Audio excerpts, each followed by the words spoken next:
जय श्री राधे सभी मित्रों। ध्यान मूलम गुरु मूर्ति पूजा मूलम गुरु पदम मंत्र मूलम गुरु वाक्य मोक्ष मूलम गुरु कृपा गुरु ब्रह्मा गुरु विष्णु गुरुदेव महेश्वराय गुरु साक्षात परम ब्रह्म तस्मै श्री गुरुवे नमः। सदगुरुदेव भगवान के श्री चरणों का ध्यान करते हुए वीडियो को आगे बढ़ाते हैं। तो आज के वीडियो में हम जानेंगे जो माँ दुर्गा के 9 स्वरूप है।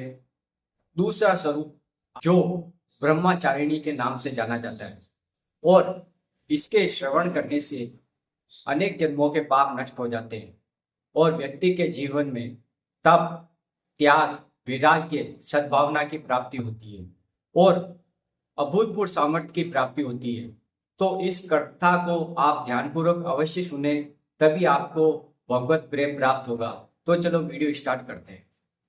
सबसे पहले हम जान लेते हैं माँ दुर्गा के 9 स्वरूपों की पूजा की जाती है। अब माँ दुर्गा का दूसरा स्वरूप है ब्रह्मचारिणी देवी। अब ब्रह्मा का अर्थ क्या है पहले ये समझ लीजिए।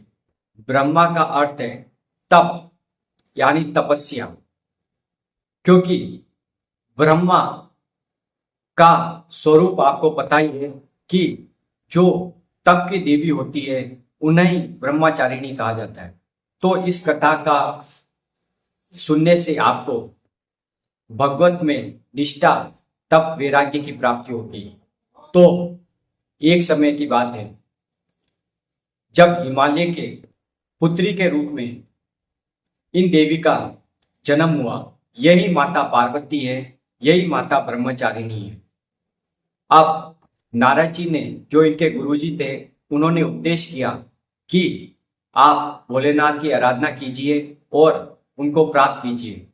तभी से पति के रूप में ब्रह्मचारिणी माता देवी पार्वती ने तपस्या, घोर तपस्या आरंभ की और 1000 वर्षों तक केवल फल फूल खाकर ही अपना जीवन निर्वाह किया और घने जंगल में केवल धूप, सर्दी, गर्मी, बरसात सब सहती रही, क्योंकि ये देवी तप की स्वरूपा है।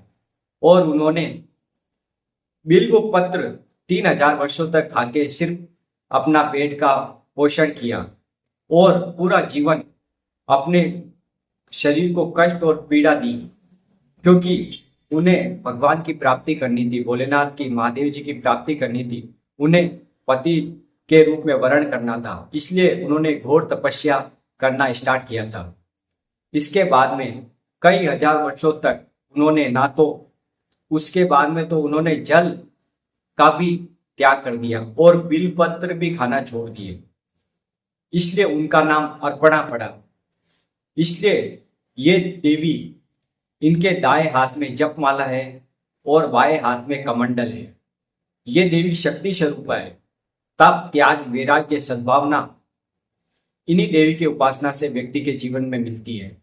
जो व्यक्ति जीवन को एक तपमयी जीवन, तपस्यामयी जीवन और भगवान की प्राप्ति करना चाहता है, तो इस कथा से आप ये प्राप्त कर सकते हैं कि जो देवी है, जो शक्ति स्वरूपा है, उन्होंने कठिन तपस्या करके महादेव जी को अपने पति के रूप में वर्ण किया। जब तपस्या उनकी हो रही थी तब उनका शरीर एकदम शिथिल पड़ गया था। देवता, ब्रह्माजन, मुनिजन सब इस देवी की उपासना की प्रशंसा कर रहे थे और ये अभूतपूर्व तपस्या थी। ऐसी तपस्या किसी ने नहीं की थी। उसके बाद में ही देवी पार्वती, जो ब्रह्मचारिणी देवी है, उनको कहा गया कि आपको भोलेनाथ के दर्शन अवश्य होंगे और वो पति रूप में आपको वर्ण करेंगे। इस प्रकार जो मुनि कुमार थे उन्होंने उनको कहा, फिर उनकी तपस्या खत्म हुई। तो इस कथा का मूल सारांश ये है कि जो जीवन है हमारा, उसमें हम संसार की भोग वस्तुओं से इतना प्रेम करते हैं कि हमें तप, त्याग, वैराग्य, तपस्या का ज्ञान ही नहीं रहता। केवल हम हमारा जीवन ऐसे गुजारते हैं, खाने पीने में, घूमने फिरने में और परिवार के सगे संबंधियों के साथ में, जबकि आपको पता है मृत्यु हर व्यक्ति की आने वाली है और जन्म और मृत्यु दोनों निर्धारित है। केवल आपके कर्म आपके साथ जाएंगे और उसी से आपको भगवत प्राप्ति होगी। आपके अच्छे कर्म होंगे तो आपको स्वर्ग की प्राप्ति, और आपके बुरे कर्म होंगे तो नरक की प्राप्ति। अगर आपको जन्म मरण का चक्कर मिटाना है, पुनरपि जन्मम पुनरपि मरणम पुनरपि जननी जठरे शयनम, अगर बार बार माता के गर्भ में आना पड़े और बार बार भयंकर कष्ट सहन करने पड़े, इससे अच्छा है कि आप तप करें, त्याग करें और वैराग्य जीवन धारण करें।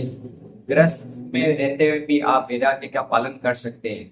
आपके जीवन में संयम होना चाहिए, तप होना चाहिए, वैराग्य होना चाहिए, तब जाके आपके जीवन में जो भक्ति का स्वरूप है वो प्रकाशित होगा। और इसके साथ ही आपके जीवन में नाम जप अत्यंत आवश्यक है। नाम जप भी आपको तप और वैराग्य की प्राप्ति कराएगा, क्योंकि गृहस्थ जीवन में होते हुए परिवार का भरण पोषण भी करना है, उसके साथ में माता पिता परिवार सगे संबंधियों सबका ध्यान रखते हुए हमें भजन भी करना है।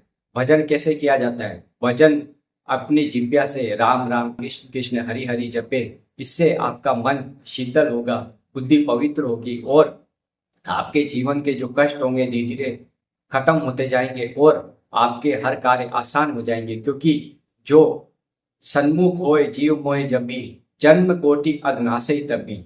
जब जीव प्राणी मनुष्य को ज्ञात हो जाता है और वो भगवान के सन्मुख और भगवान की शरण में चला जाता है, तो भगवान उसके अनंत और करोड़ों जन्मों के पापों को भस्म करके उसको भगवत प्रेम प्रदान करते हैं।